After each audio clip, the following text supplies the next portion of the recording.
Sixsight shares the stories of the people with passion and drive who make things happen in the world. Here's your host, Howard Fox.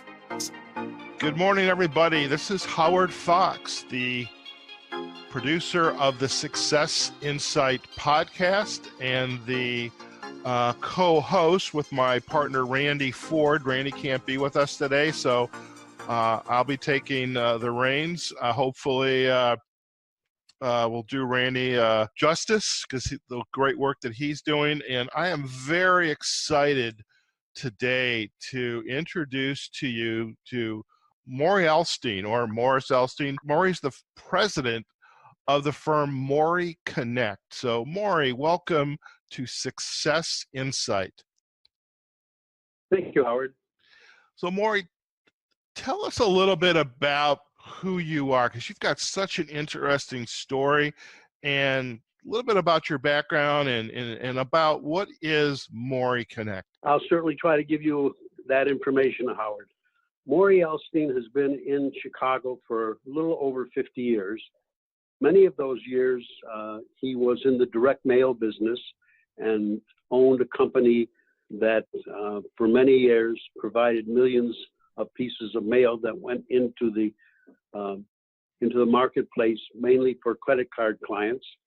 The company was sold 13 years ago with over 875 employees working with our company and over 280,000 square feet of space. Morrie, and that's me, of course, decided that I did not want to retire, wanted to continue in the workforce, and made a decision to go to work only for a friend, feeling that that would be a way of getting out of politics.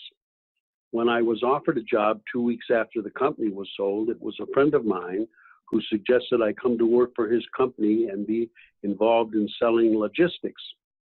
After talking for a short period of time over breakfast, I said that I would like that opportunity, and we went into my being involved in business development for the logistics company.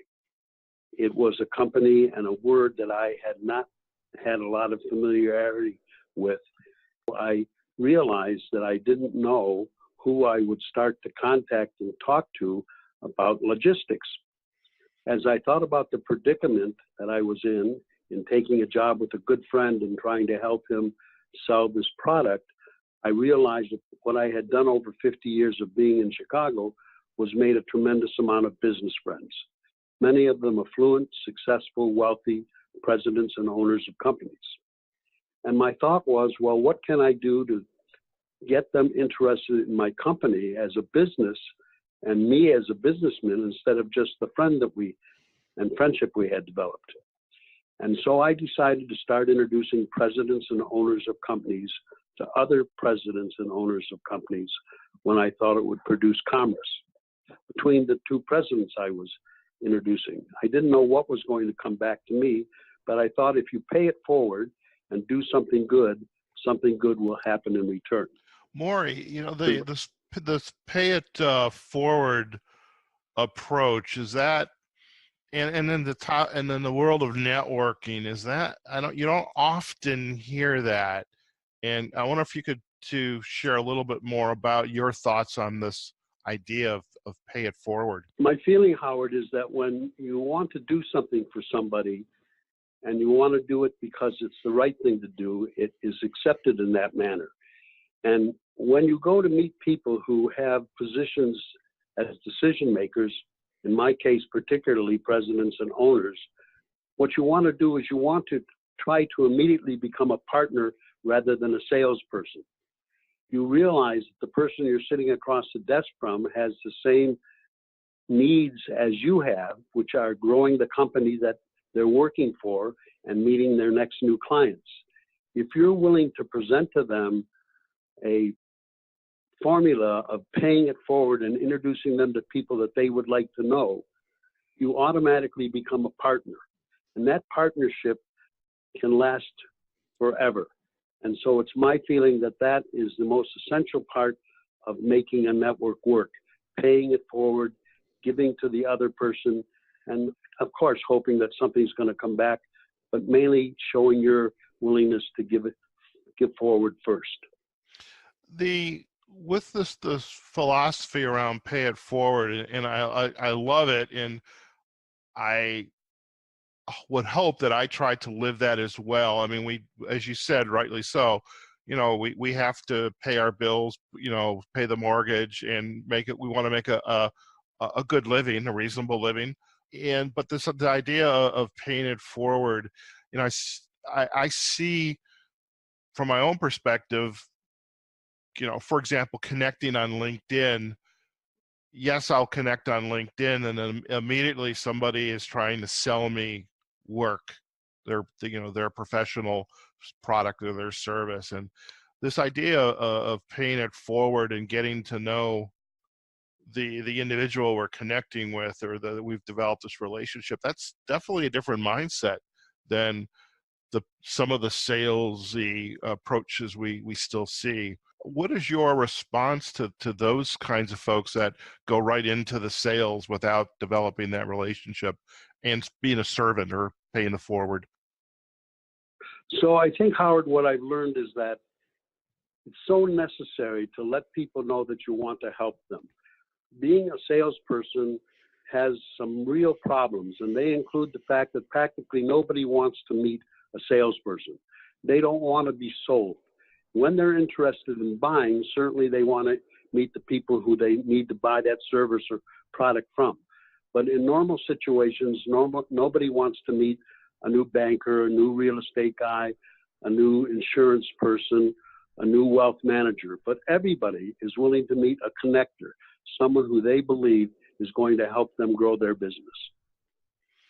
Do you find that your approach, this pay it forward approach to building the network and enriching the network, nurturing it, is there a difference between the face-to-face versus the internet-based approach to networking? And do you have I know you're located here in Chicago, where I'm located, it's how we met.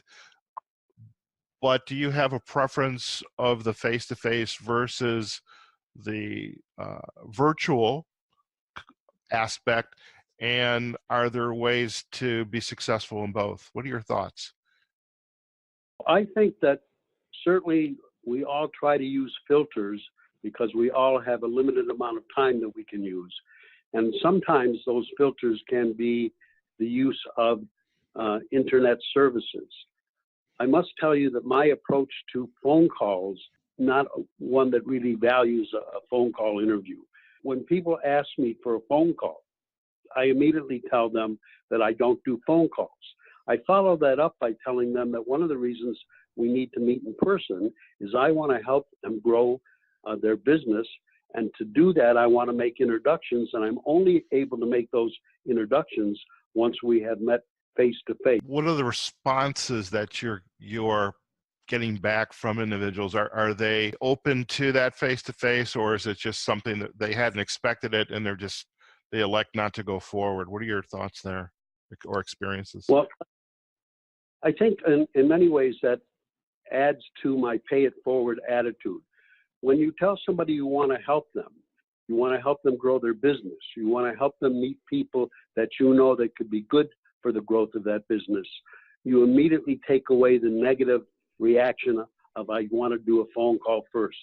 I would say in the 13 years that I've been practicing this pay it forward approach, I have had no one who has refused to meet in person after I tell them that one of the reasons for having that meeting is to help them. And I can attest to that because you and I have met in person, and I certainly respect that, and it was enjoyable nonetheless. I mean, if anything, it's a great initial conversation, a cup of coffee, tea, and you continue to talk, or you part ways, but you at least have had a chance to be face to face and have a conversation.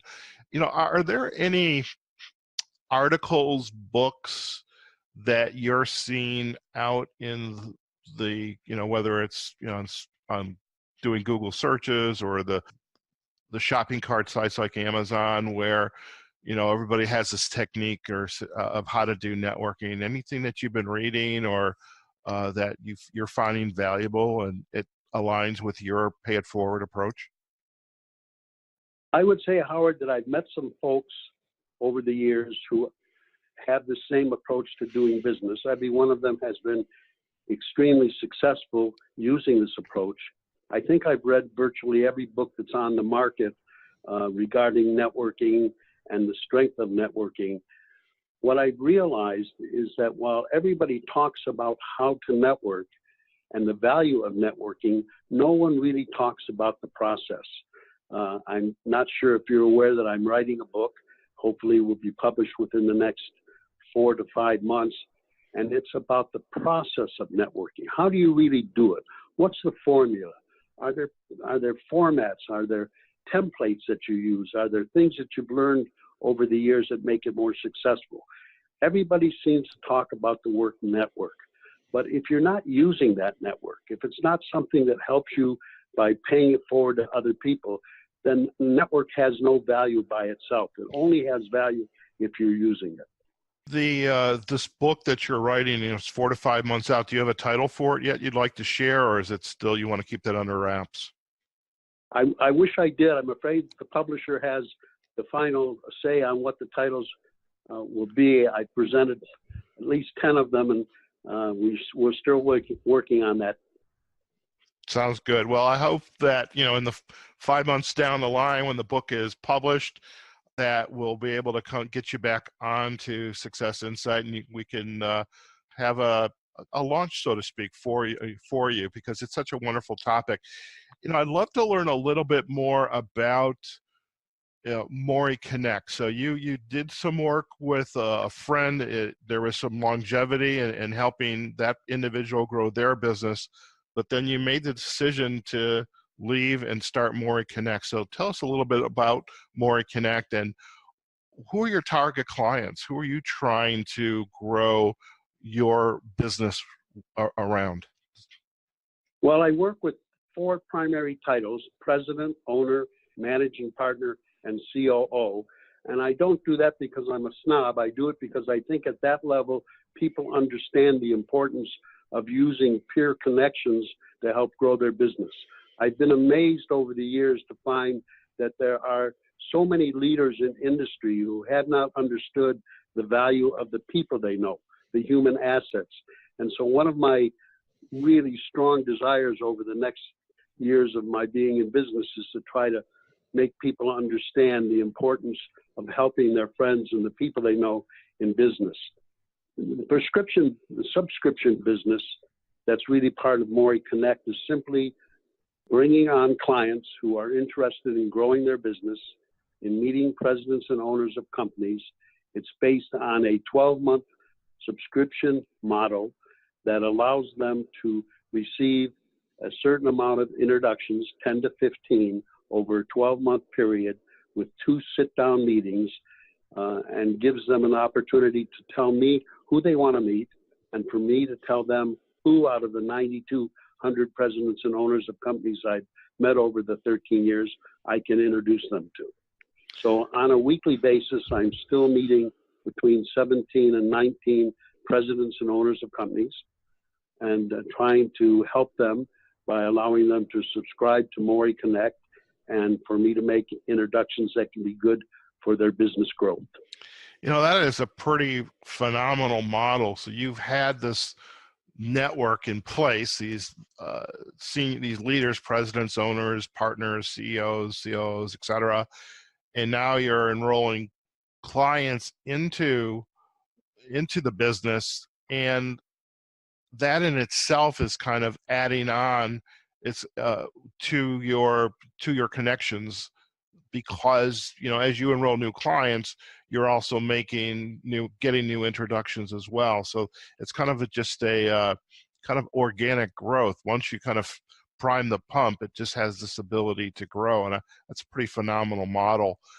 I am curious, if maybe for a minute or so to take a look back into your career. I mean, you've worked with some pretty recognizable logos, Kraft Foods, Miramont Corporation, Owens, Illinois.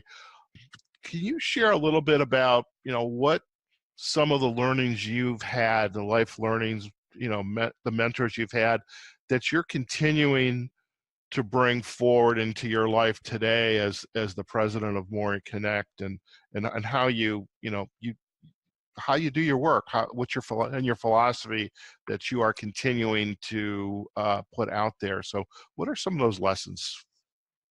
Well, I think the primary lesson is one that I got from a good friend of mine just recently. When I started MorrieCONNECT, we had a chance to have breakfast, and he asked me what filters I'm using when I'm trying to meet new people that should become part of MorrieCONNECT, and also to get introductions to people.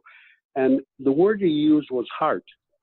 And it was a word I had never thought about when I was involved with other companies doing the work that I was doing with them. And I took a look at the people that I've helped the most and the people that have been most successful in helping me. And it's amazing, that word heart, though I never thought of it as something substantial in terms of making it a point with the people I met, I realize now as I look back on the years that I've been doing this, how many wonderful people I've met who truly have heart. One of the most incredible things about this system is you never have to make a cold call. You never have to ask somebody for anything. People always want to give you something back. And when I meet with people, one of the primary questions they will say to me is, Morrie, how can I help you? That's a wonderful thing to have happen. And when you think of how many business people you've met over the years, there's very few times when people will say, how can I help you? But when you're paying it forward, making introductions that help people grow their business, they always say, how can I help you? Well, that's wonderful. And I think in some ways, as we come towards the close of this podcast, we have this feature that we ask all of our guests, and we call it Insight to Go. It's an opportunity for our guests to share an insight. It could be a book, an idea, a quote, success. I'm wondering, is this perspective around heart, is that an insight that you would want to share with our audience? In fact, you've just shared it, but if that, or is there anything else that you'd like to elaborate on, what's that insight that you want to leave our audience with? Howard, I'd like everybody to think when they walk into a meeting and they're meeting somebody for the first time, to ask two important questions. How can I help you grow your business? Who might I know that you would like to meet? If you ask those two questions, you're dealing with what most people go to sleep with every night and wake up every morning if they're presidents and owners of companies. And the reaction you get back makes you immediately a partner and not a salesperson. If I leave this conversation and this opportunity to have this podcast with you with anything, it's to please tell you that being a partner gives you so much more opportunity than being a salesperson.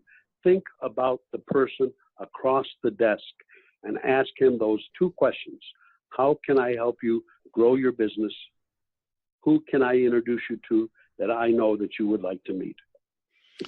That is wonderful, and I definitely take that to heart. And it's sometimes I think it's a hard lesson. I often see, for example, on LinkedIn, individuals are selling, here's all the things I do. And the conversation is all focused on them versus how can they help another individual grow their business, or who can I introduce you to that can help you. So those are wonderful insights, and I thank you for offering those. Morrie, in the time we have left, I want to make sure that our audience can learn more about you and your work. Let's start with MorrieCONNECT. What's the URL so people can find you, and also if you can share the best way to reach out, if it's email or via phone. So I think the best way to reach me is at my website, which is www.MorrieConnect.com. That will give you contact information and allow you to reach out to me over that website. And of course, I'll immediately react by getting back to you. That's excellent. Morrie, I want to thank you so much for taking time out of your day, a day that I know is full of networking appointments, people that you're going to meet.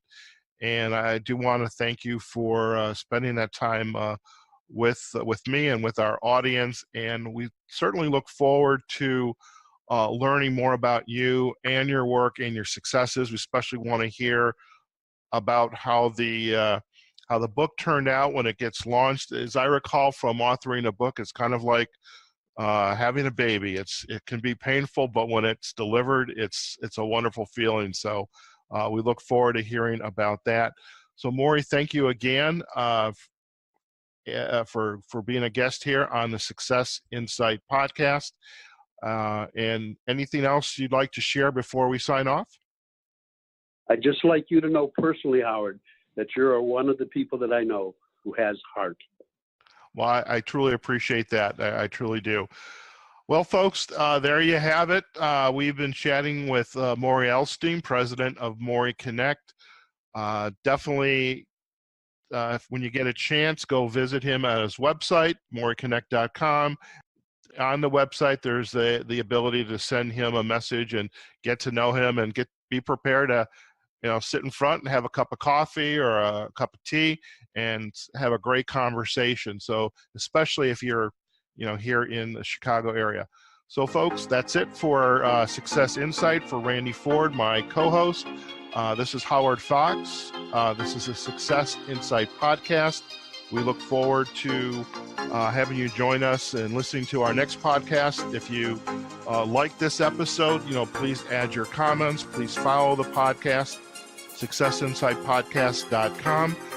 Wherever you are, whatever you're doing, go out there and have a phenomenal day. Success Insight is a production of Fox Coaching and First Story Strategies. Find us online, successinsightpodcast.com.